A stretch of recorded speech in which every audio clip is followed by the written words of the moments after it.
Welcome to church, ladies and gentlemen.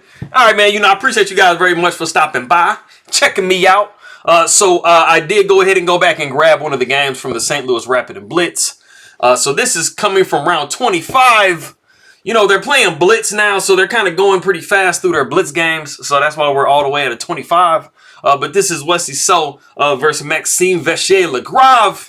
I appreciate you guys for stopping by. Anybody who is coming from the Philippines, as always, I will say mabuhay to you. Magandang umaga. Masaya Komukita Kang Muli. I appreciate you guys very much for stopping by. Anybody who is coming from France, I will say bonjour, bienvenue, comment ça va, comment allez-vous? Ça me fait plaisir de te voir. I appreciate you guys for coming by. But if you guys are ready to go, son, let's take a look, see what we got for this game. Man, so we got the move D4. Also best by tests. Knight to F6. Knight to F3. We got G6, G3, Bishop G7, Bishop G2. So we're kind of copycatting for a second. We got D5, castles, castles. Now, one of the crazy things about this particular game is that it changes to like different openings so many times. So when I'll come back and let you know what all we saw. We got C4, we got C6, we got queen to B3.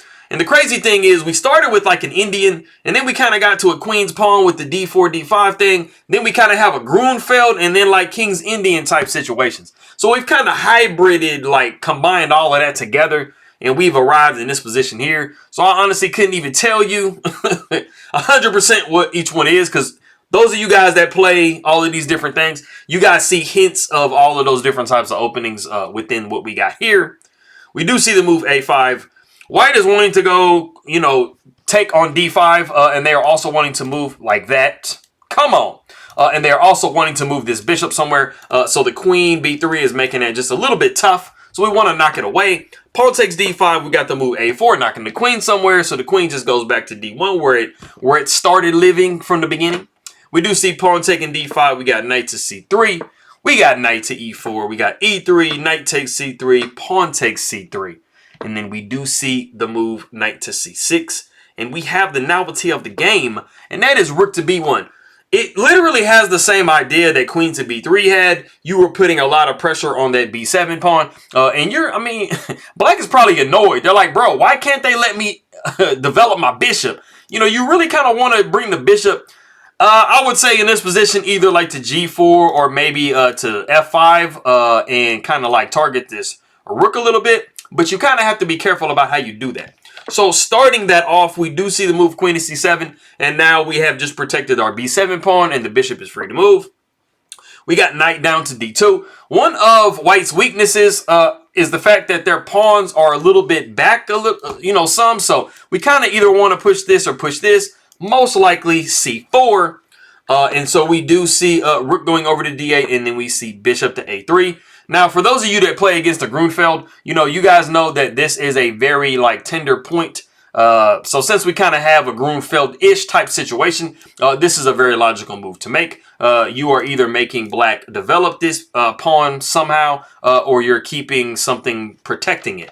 We do see bishop to f5, that idea that I was telling you guys about before, hitting that rook on b1. And we do see rook to b2. And now we got bishop to d3. And you guys see the thumbnail. It's like, bro, what is this bishop doing? This bishop has a problem. We do see rook to e1, and we've escaped, for now, all of the bishop issues that we had. We do see e5. We got bishop down to f1 because this bishop, it needs to go somewhere, man. It's kind of in my kitchen right here, bro. So it needs to move or trade. So we got bishop to f1. Bishop takes f1. Rook takes f1. And white's kind of breathing a little sigh of relief. If we kind of pushed e4, that bishop was kind of going to live there for a long time. We didn't want that, bro. We do see bishop back to f8. So basically, black has the same kind of idea that white had with, that bishop to f1. So bishop takes f8. We got rook taking f8. And one of the things that you will notice is white has a lot of light square weaknesses around their king, and black at the same time has a lot of dark square weaknesses. But even if we back up, white did make sure that they traded off this light square bishop when they did get in this position here. So even though maybe you can kind of get the knight maneuvered over here, there aren't a whole lot of pieces that could really take advantage of this color complex on the king side. So the king is relatively safe. And then when we do the same thing on this side, you see it's the same thing. You know, black made sure that they traded off that dark bishop. So now they don't have a whole lot of threats on these dark squares. So they're sitting relatively pretty. So we do see queen to e2. We definitely would like to push the move c4. Recognizing that as black, we go knight to a5. We got rook over to c1 because we really want to push that pawn, bro. Pawn takes d4, and then we do see pawn taking d4. Of course, you couldn't take with the c pawn because you would be looking at all kinds of horribleness after queen to c1 check, and you're picking up another rook, so we can't do that. So we do see this position here. Rook goes to e8, rook f to e8. Always, I mean, it's never a bad idea to just challenge the queen. Hit the queen, I mean, you're going to make it move, so it's not going to be a wasted move at all. Queen goes to b5, adding a lot of pressure to this b7 point. So you see a lot of white's play is centered around trying to put the maximum amount of pressure on b7. We do see the move a3. Why not get a tempo on this rook? Rook comes up to b4, and then we do see knight to c6. And it is hitting this rook. The only problem for black at this particular point is the fact that when you do hit this pawn, you are hitting this undefended queen. So that is a little bit of an issue that black has. And we see queen taking b7, so white has managed to squeeze a pawn from black. It's crazy because the computer's like, it's dead even, and you're like, what? Like, bro, that like I have an extra pawn. Like, how is it even? I don't honestly know why the computer would say it's even, but it's a computer. It knows what it's talking about. We got queen to d6. We got a rook up to b6. And you kind of have a little bit of an issue, though, if you are black, because now you have just put yourself in a pin, and immediately Wesley so pounced on that. And so what do you kind of do? We see rook a to c8. It was a touch better to go rook f to c8. Maintaining this pawn here. Usually when you're throwing A or H pawns forward, you kind of want the rook behind it to make sure that it's powerful and it's protected as it's going up the board. We do see knight going to F3. We got the rook to C7. We see queen to A6. And now you guys see that problem I was talking about with that pawn that's super overextended on A3. After the queen moves away from that pin, we do see queen taking A3. And, I mean, black is really just down 2 pawns, man. So, I mean, I hope they have a plan. Like, maybe Maxime is like, bro, I got a plan, bro. Don't worry about me. I'm like, all right, man, you good. Queen goes to F5. We see queen to D6. We would much rather get this rook on C7 than to worry about our, you know, insignificant knight on F3. Like, who needs a knight, bro? We got rook sliding, rook C going over to E7. And then we have actually reached a point in the game that we have a really nice move that you can make if you are white. If you want to pause the video and guess that move, go ahead and do so.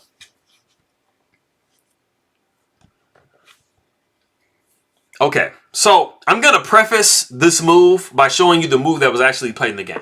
The move that was actually played in the game is queen to F4, and this actually gives black a little bit of a breather. There is a crazy better, I mean, it's not like completely way better, but it's definitely much more accurate in this position. The issue that you have is you're basically going into a situation where, you know, this queen wants to take this knight, this queen wants to take this knight, right? So as white, what do you have the opportunity to do? And if you guess the move knight to H4, you would be absolutely correct. You are putting black in a really kind of tough position where they really, if they want to kind of hold on, they really only have one idea that they can kind of go with. There is another idea. It's a little like, you know, kind of on the side, but this is most likely what a human is going to kind of look at. You're going to look at the fact that rook has this undefended, white has this undefended rook on C1. You can get away from, you know, the attack with this knight with tempo. And so we would most likely see that. And then, I mean, you have to protect your rook. But this knight is still on pre. So you kind of have to do something with it. So you would probably see knight to A5. You would see rook 6 going to B5. You would see knight down to C4. And you would see queen taking D5. And as white, you have yet another pawn.